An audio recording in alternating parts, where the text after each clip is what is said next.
Welcome to Audible Sportscast, your home for all things sports.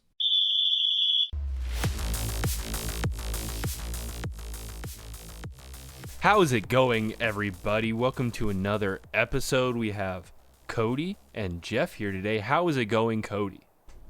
I'm not too bad. How we doing? I'm doing good. You know, it's mid-March, so you know what that means. March Madness, it's going on. It actually started today. This will come out, the second day of the round of 32 or 64.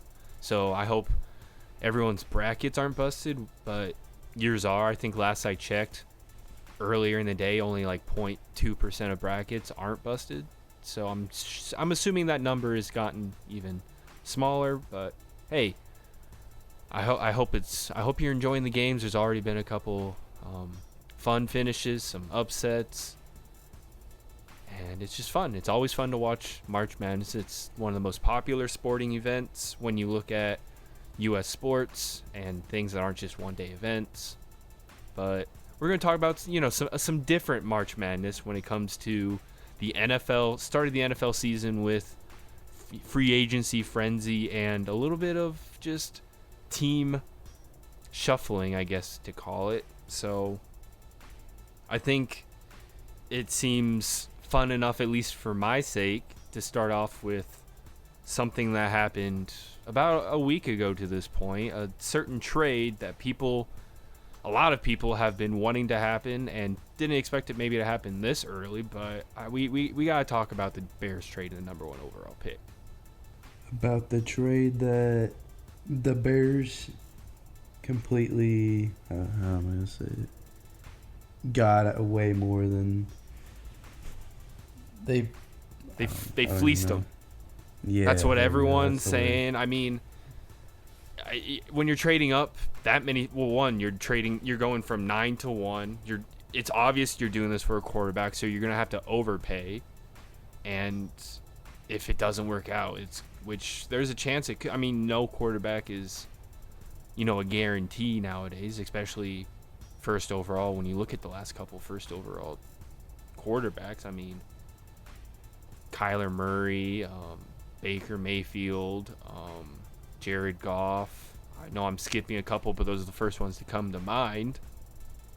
But there's always a risk, especially in any trade. But I agree, the Bears fleeced the Carolina Panthers. For anyone who doesn't know the trade, the Bears traded number 1 overall pick this year for the number 9 overall pick this year. They also got a second round pick, which I believe was 61 overall this year, a 2024 first, a 2025 second, and the icing on the cake, they got themselves a number 1 wide receiver in DJ Moore, who is also under contract for the next 3 years, and it's a pretty reasonable contract when you look at what, some of these top receivers are wanting to get paid. So it's a slam dunk for the Bears all the way around.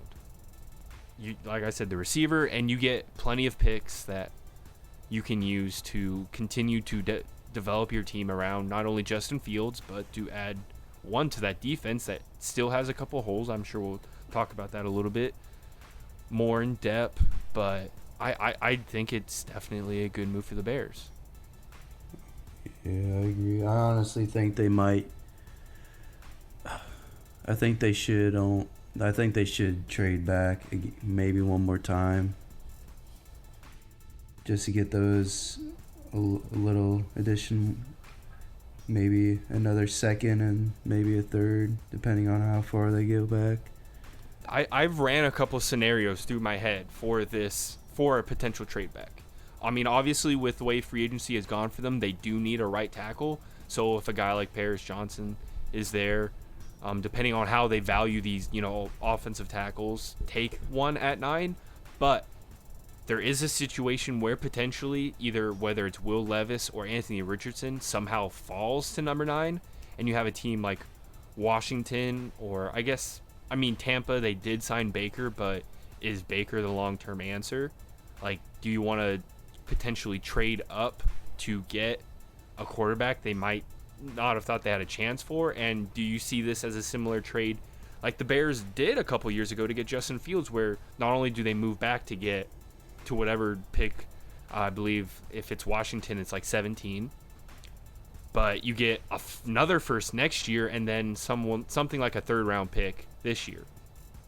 That is probably my ultimate what-if situation that I hope could potentially happen, because not only do you get to trade back and potentially still get a top guy, and you get another pick to develop, a third or second, whatever it is, but you'll have 3 firsts next year.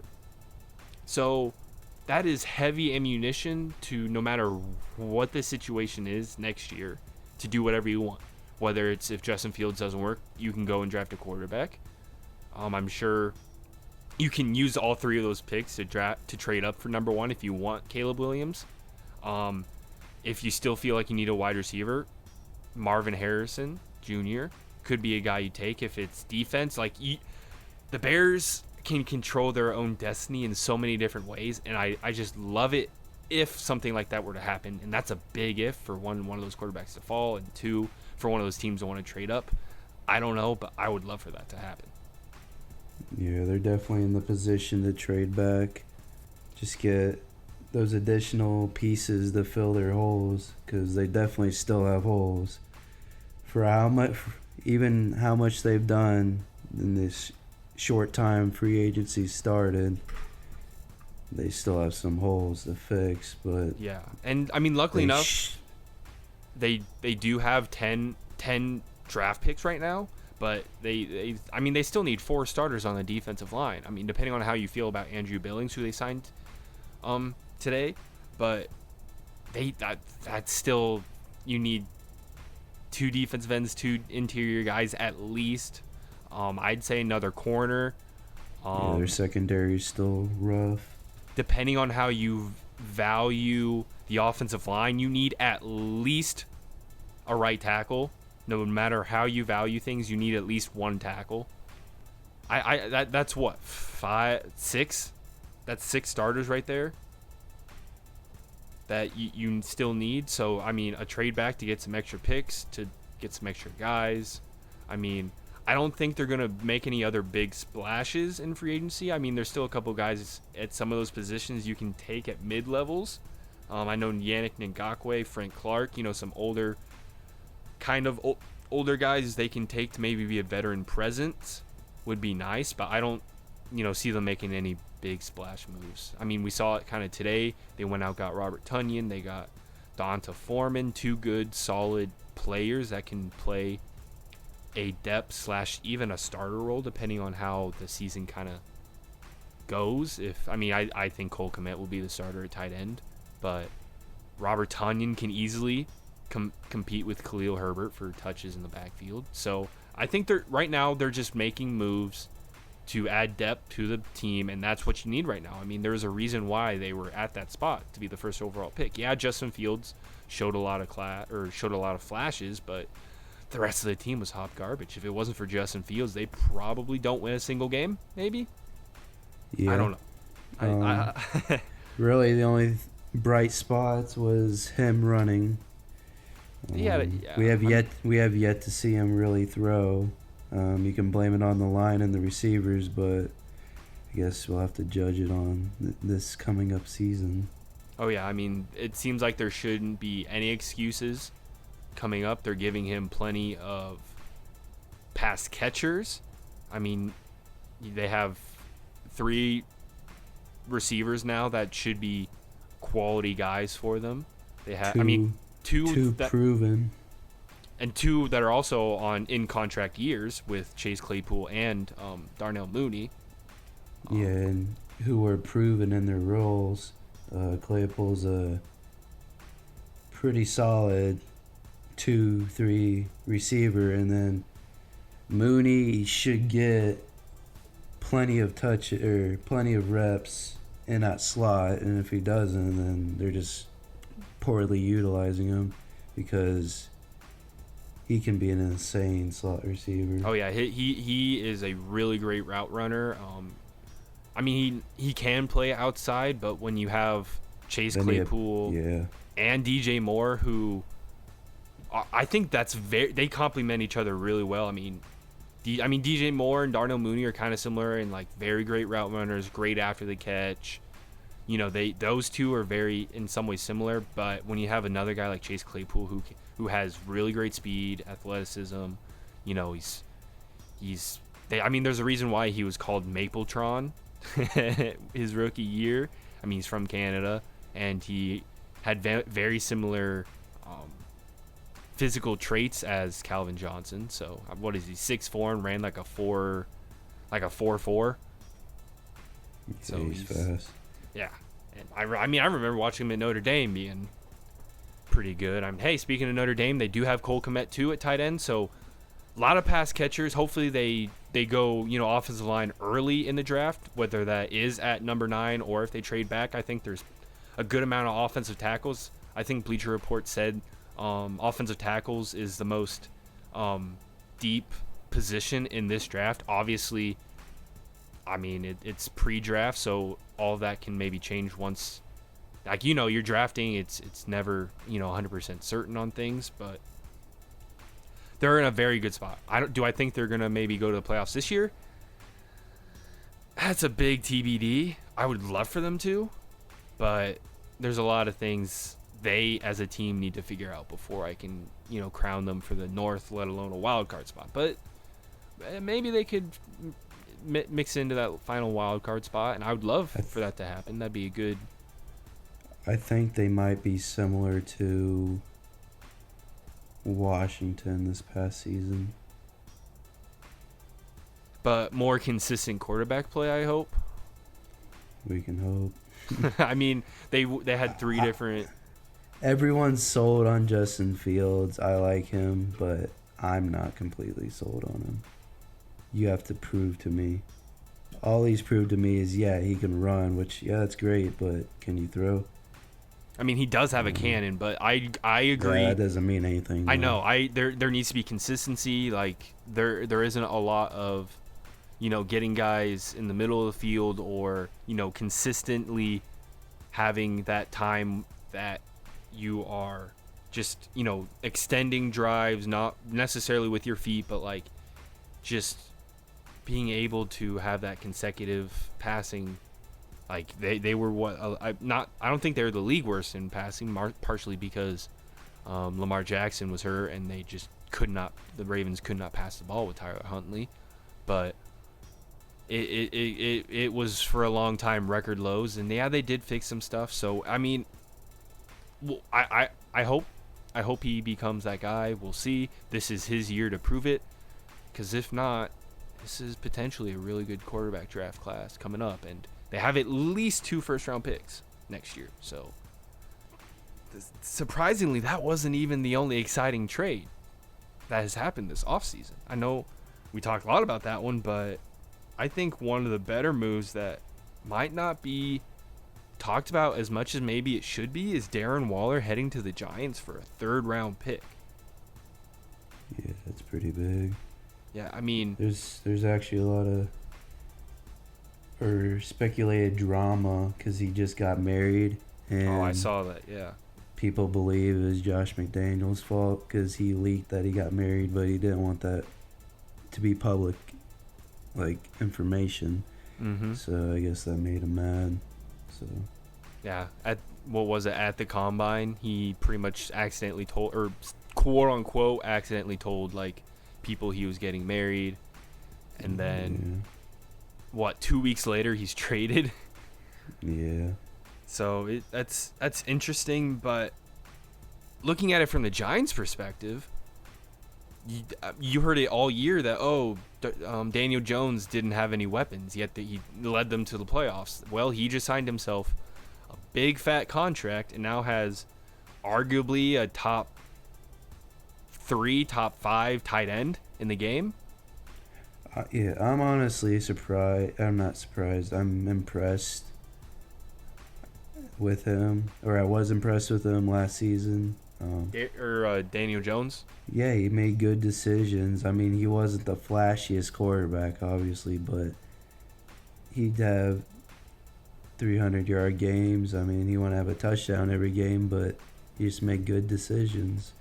I mean, And yeah, you just have to look back at that Vikings game in the playoffs. Like, he was the sole, like, he went off in that game. And we talk about it with, Justin Fields. We know how good of a runner Justin Fields is. Daniel Jones is maybe not as physical of a runner as someone like maybe Lamar or Justin Fields or Jalen Hurts, but he if you put them in a foot race all together, he'd be right with them. People do not like. I think some TV announcers call him like Vanilla Vic. Like it's not even sneaky athletic because I feel like they know about it, but he's one of those guys that they brought in Brian Dable to mold this offense in similar ways that we saw with Josh Allen, since Dable was the offensive coordinator in Buffalo the last couple of years. And we are seeing somewhat hints of it, and we've seen Daniel Jones' career potentially revitalized. Now he's got paid. They kept Saquon. They added a couple more pieces. I know they added Paris Campbell as a receiving threat, who could be a nice vertical weapon for them. Obviously, Darren Waller. Like, with the Eagles losing a couple of people, like, this Giants team, another year into this new offense, like, do you think the Giants could win the NFC East next year? yeah, they definitely can. I don't like the Cowboys at all. I mean, the Cowboys they're too. horrible. Yeah. Obviously, Dak's his own problem. But Oh yeah, we know you hate Dak Prescott. I don't hate him. I think he's one of the best guys, like, personally. Yeah, definitely. NFL, but he's just Not a top quarterback. Yeah, he's a horrible performer.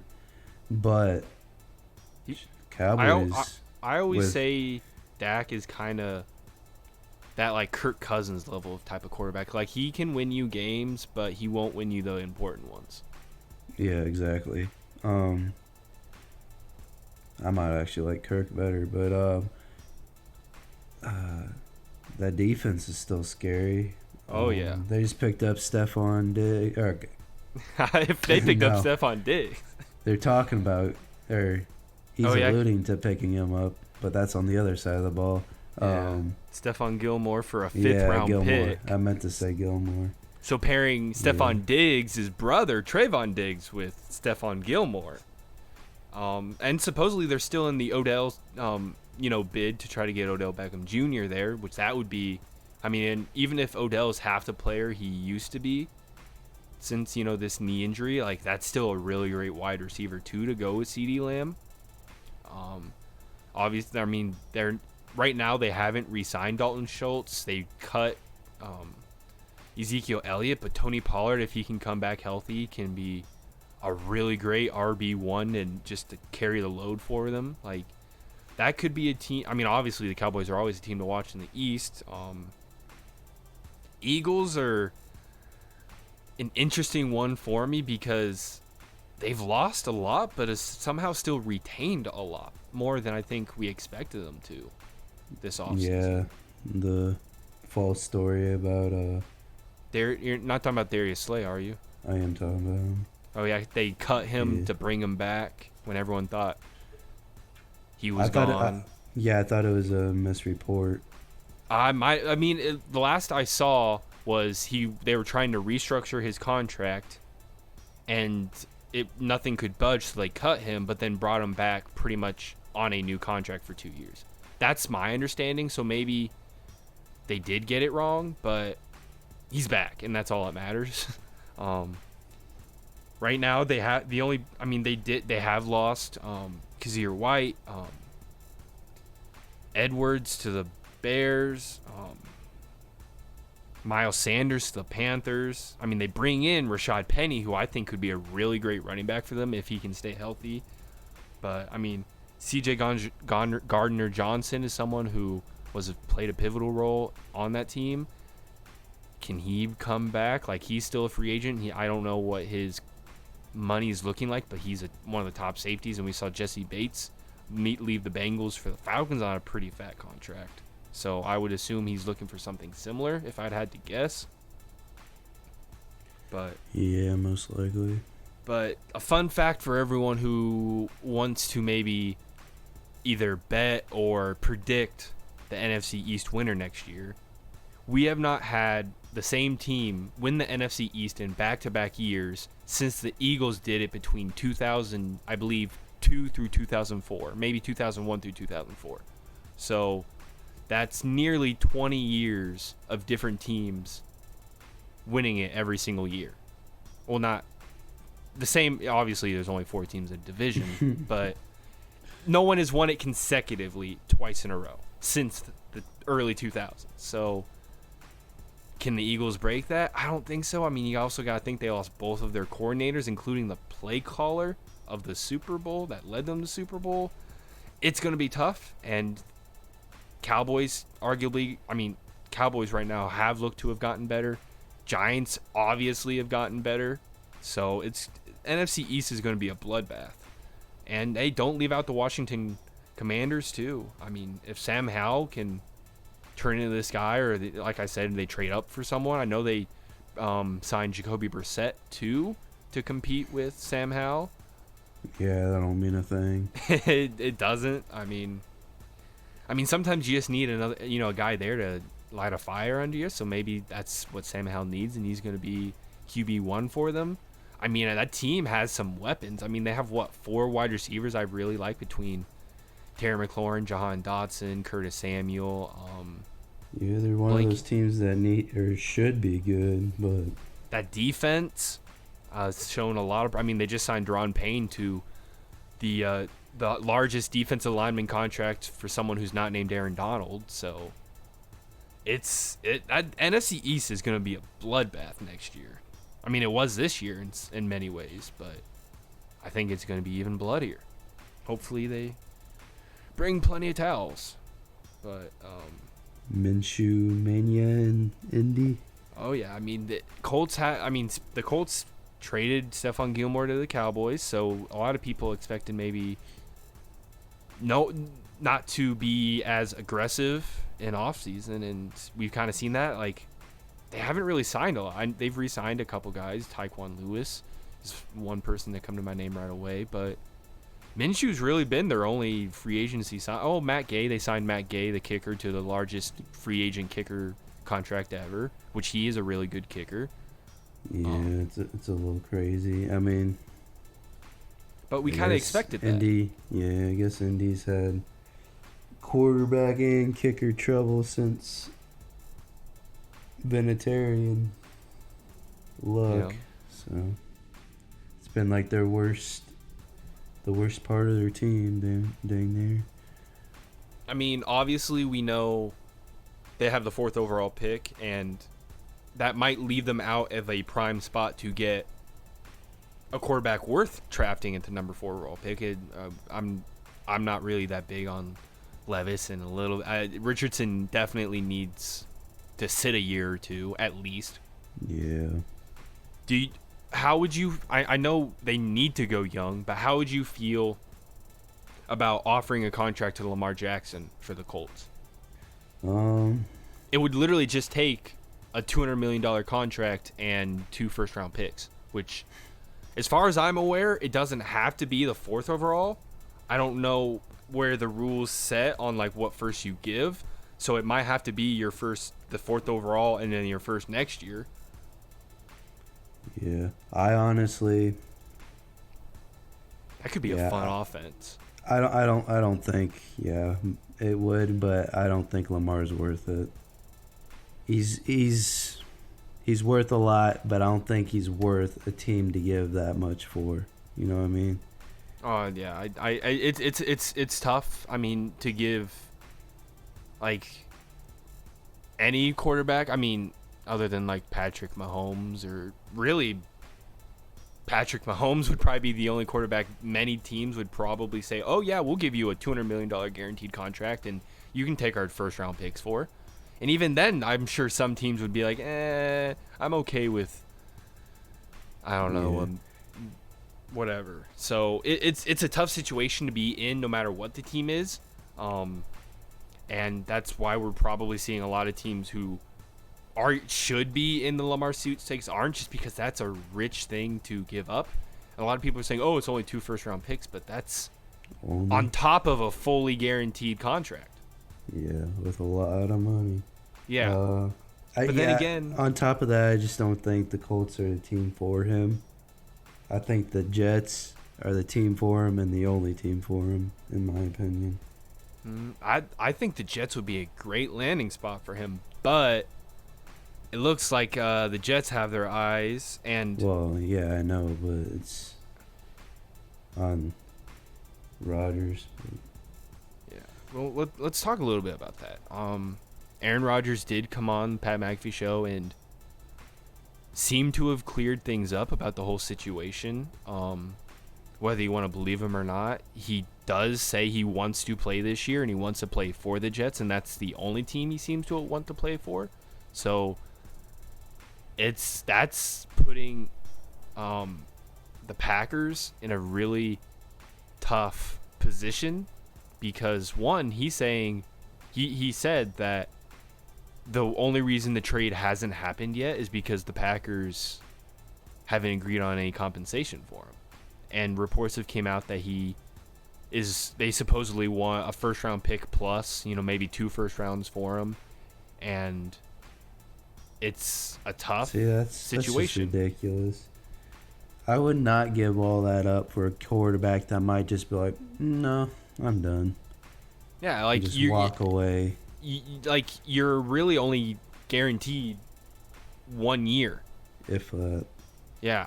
So it's like, I don't blame the Jets for not wanting to give up that much. And especially with him Aaron Rodgers coming out and saying that, the Packers lose a lot of leverage. For one, that's the only team he says he wants to play for. So that's the only team that's going to trade for him. Because obviously if he gets traded somewhere else, he's just going to be like, oh, I retire. So no team's going to want to trade for him. So it's almost like, how low are you willing to go to just get rid of that contract? Because that's also a situation like the Packers can't really sign anybody because they have that $50 million contract. This year he's owed $50 million. So they're kind of being strung through the cap because they're not getting rid of him, but they're also asking arguably way too much for him. I mean, yes, he is a 4-time MVP, but it's the fact that we don't know how much of Aaron Rodgers the Jets will get. So I don't blame the Jets for not wanting to pay that much. They shouldn't pay that much, and the Packers almost need to get their head out of their ass and just agree to whatever they can get. Start the Jordan Love era. Yeah, I guess they came out today and said, I don't remember who reported it, but said they're actually really far from settling it, so Jeez. we may not even see it happen. I wonder if it gets to a point where they'll just put deadlines in place. Like, if this doesn't happen, because, like, OTAs are going to be here before you know it.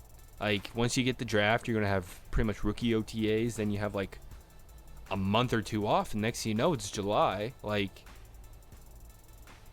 I mean, especially if, because what is it? There is four teams or something like that can be on Hard Knocks, and the Jets are like one of them. And like HBO and the NFL are going to be pushing for the trade even more because they want, they're going to want the Jets to be on Hard Knocks because that's big show business. Aaron Rodgers, new team, New York, like that's primetime television.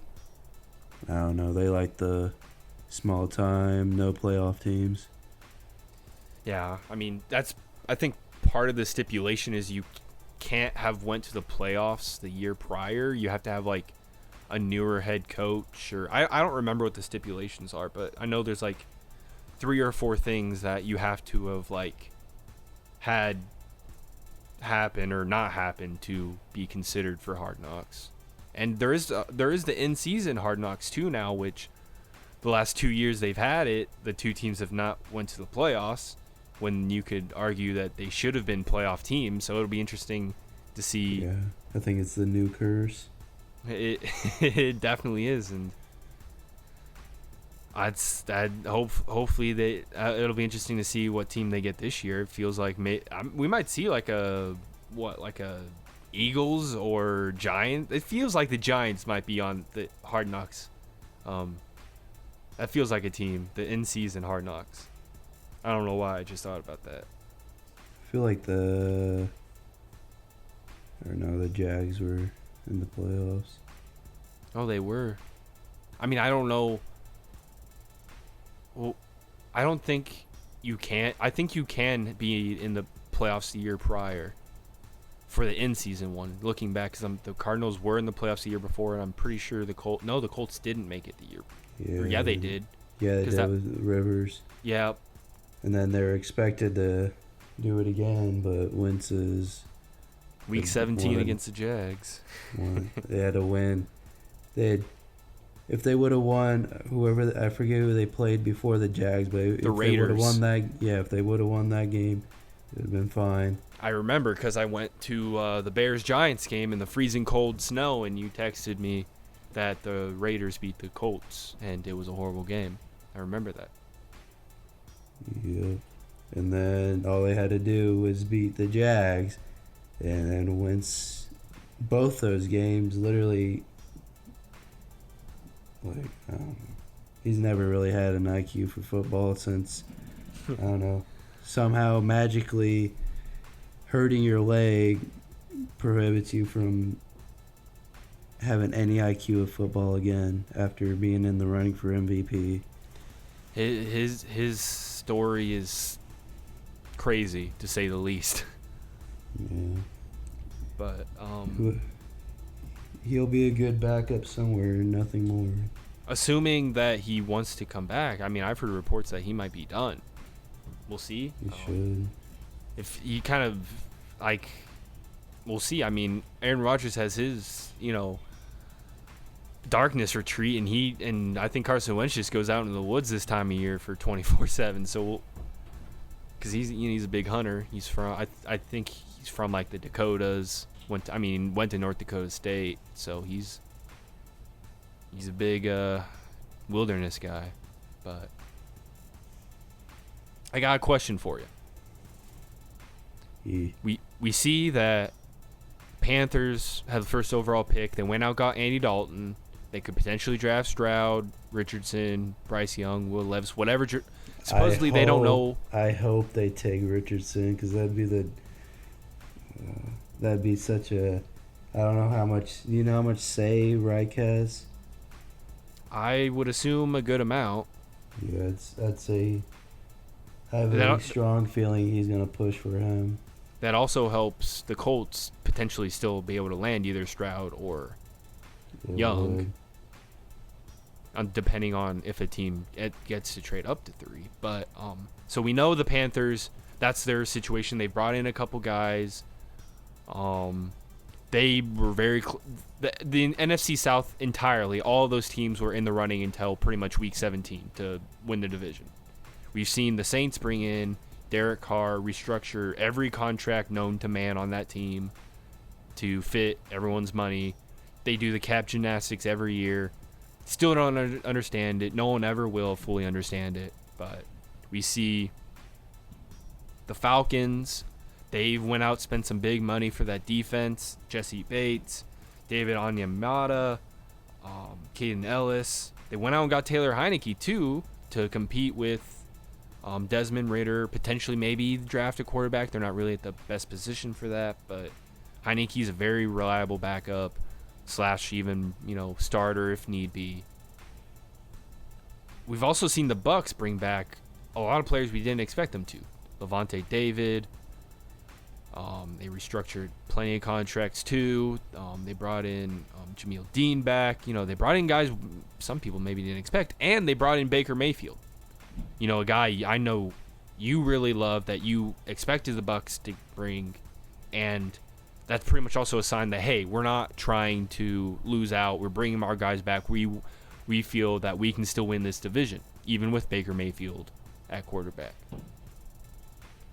Of those 4 teams, one, because that's the only 4 teams in that division, who would you give right now the edge to win that division? Because it's tough. The Saints. And I say that if Michael Thomas is healthy. Oh yeah, I mean even But Michael Thomas, Chris Olave, they went out and got Jamal Williams to pair with. I mean, Alvin Kamara could potentially be suspended a couple games. There's some legal issues, so I mean they got a good insurance policy at least. But he's a very great goal line running back. Pair that with a Taysom Hill read option on the goal line too. Like they can still be pretty creative. Still got some dogs on that defense. yeah. Atlanta's gonna be last. You think so? Yeah, I think so. I don't know. This is I could see this division kind of turning like it did last year, where all these teams are really close at the edge. I guess it partially depends. Close and being really bad. Yeah. That's tough. That is a tough division because I want to just straight up say the Saints, but I feel like every time I do that, they let me down. I can't wait to see what Baker can do though with Mike Evans and Chris Godwin at wide receiver, Russell Gage. Like, yeah, that'll be an interesting team to watch this year. They retained a good amount of their players on the defensive side, like I said. They have players there who have been part of some good teams, obviously, with, the Brady era there for the couple years it was. It'll be interesting, to say the least. And I think that could be one of the teams. I don't know. I with Desmond Ridder, I don't know how he can be. I would need to see some steps from him. Obviously with the Panthers, we don't know who they're even going to draft yet, which is concerning. The fact they traded up number 1, and they supposedly think there's multiple quarterbacks they could draft. They might trade down again, rumors were. It's just like that's just a weird show right now in Carolina. Yeah, they don't have a lot of brains operating over there. But not a lot of brain activity, though. Yeah, honestly, in the way I look at the quarterbacks in the draft, the only two really worth going after are Stroud and Young. Anywhere else, the other two, no. Not maybe if they fall a little bit, but I don't know. It puts me in a really hard position. I think Richardson can develop, and I have said earlier that I don't think Levis is the worst, but they're not the quarterbacks you sell the bank for. Like, I don't think the Colts should have moved up from the 4th pick at all, even if it's to the 3rd. I don't think they should. It's not worth it. Yeah, it's a tough position, especially when you look at years past when there were X amount of quarterbacks people felt were, first round worthy. Where do they go? I mean, looking back at, 2018, we saw Baker, we saw Sam Darnold, we saw Josh Allen, and then with the final pick in the first round, we saw Lamar Jackson go. So it's like, evaluation can be tricky sometimes with quarterbacks. Tough. Well, with any pick. I mean, we're saying this now that Stroud and Young are the only ones to be worth it, and who knows, maybe Anthony Richardson is the next coming of, who knows, like he's the next Anthony Richardson, the first Anthony Richardson. So yeah, sometimes like over evaluating people has the opposite effect. And oh yeah, it's tough. I don't think enough people give scouts, general managers, enough credit for all the work they have to go in, because these are like life-altering decisions. Like, oh yeah, like the Chiefs go out and get Patrick Mahomes, and that changed their entire career. Well, it didn't change, but Andy Reid won his first ever Super Bowl after coaching for however long it was, like years. And then you have the first quarterback who went out in that 2017 draft, in Mitch Trubisky, who you can argue completely derailed a Bears franchise back 5-6 years. I mean, it also didn't help they traded a lot of their first for Khalil Mack. We don't have to get into that. I don't want to get into that. Yeah, that's a pretty stupid trade. Yeah, that's Ryan Pace for you, but which actually he's part of the part of the Falcons organization now, and you see how they're going. So I don't know. It'll be interesting once we get to the draft where we see these guys go, and then the next year how they play, and the following years. I mean, even I don't even want to grade last year's draft yet. Like, it feels early just after a year, because some of these guys, whether didn't get the playing time maybe they should have, they need a year to settle in, rookie vibes, you have growing pains. So I mean, look at certain players, it took them years before they kind of developed into an NFL player, no matter the position. Yeah, that's kind of my point, like almost over evaluating people or players, like saying, like, I know I said Young and Stroud are really the only two worth it, but that could very well not be true. Oh, yeah. Which that's what a lot of teams or not teams, but a lot of people are saying, that they really are the only two worth it, but Yep. history has said otherwise with that happening. Look at what is that? I think quarterbacks taken in the top 10 work out less than like the quarterbacks the rest of the first rounders. I forget what the exact stat is, but I mean, part of that too is because you're going to a top 10 team, you're going to a not as good team more than likely. So, how's the advancement? I think a lot of people don't take coaching and, allowing your players to learn enough. They don't give that enough credit. Because they're young players coming into the league, so it just discourages them most likely, and then it's an interest. The NFL player, progression is one of them. I mean, that's sports in general. For progression is the most interesting thing, and it's just crazy to think about when you really dive into it. Like, would Patrick Mahomes be Patrick Mahomes if he went to the Bears? Would Mitch Trubisky, if he went to the Kansas City Chiefs, have been the same as Patrick? Like, it's just, do I think that? No, not at all. But it's all perspective. Yeah, you could argue that he would, because the Bears weren't actually in that bad of a position when Mitch was there. But would he have that development, like, because he still needed a little development because he was behind Alex Smith. Yep. Which was not that. I mean, look at Aaron Rodgers. Like, he sat behind Brett Favre for a couple years. You telling me that didn't help him at all? He's literally following in his footsteps. Yes, he is. And it's Jordan Love's term, and I hope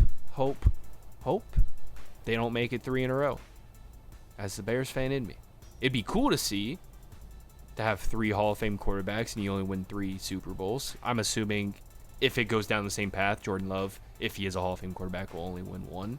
But I hope. I hope not. But who knows what he learned sitting under Rodgers for the last couple of years. Because supposedly Rodgers tried to do what Brett Favre didn't, from everything I've heard. Help him out, be a mentor. But who knows? But that's all we have for you today. Make sure you all like, comment, subscribe. Follow all our social medias, always linked down below. And just go out there. Watch March Madness, watch all your brackets get busted, and enjoy life. Spring's right around the corner. Spring training, baseball. It is spring training right now, but opening day's right around the corner as well. NASCAR. If that's what you care about. I mean, is that even going on right now? Like, I don't even... It starts in February. Oh, it did? Yeah. Oh, good for them. Isn't they're going to have a race in Chicago this year? Like, in the city. Isn't that right? Really? Yeah. I mean, Chicago has their own speedway. It's going to be, like, around Millennium Park and, like, in, like, literally the streets of Chicago, from what I've heard. The heck? I didn't hear about I know that from what I understand is, like, some people don't like that, but I also don't follow NASCAR, so I might honestly try going to the Brickyard. Yep, Indy 500 is what, 2 months from now? Oh, I ain't gonna try to go to that. I'm in NASCAR. Oh, I don't even understand it. That's how much that's how much I know about racing, Yeah, it's called the Brickyard 500. I for some reason I thought that was like isn't that the week before the Indy 500 though? Or am I thinking of something else? I'll have to look it up. I'm not sure. If whoever's watching this, if you know, please enlighten us, because obviously we should know better.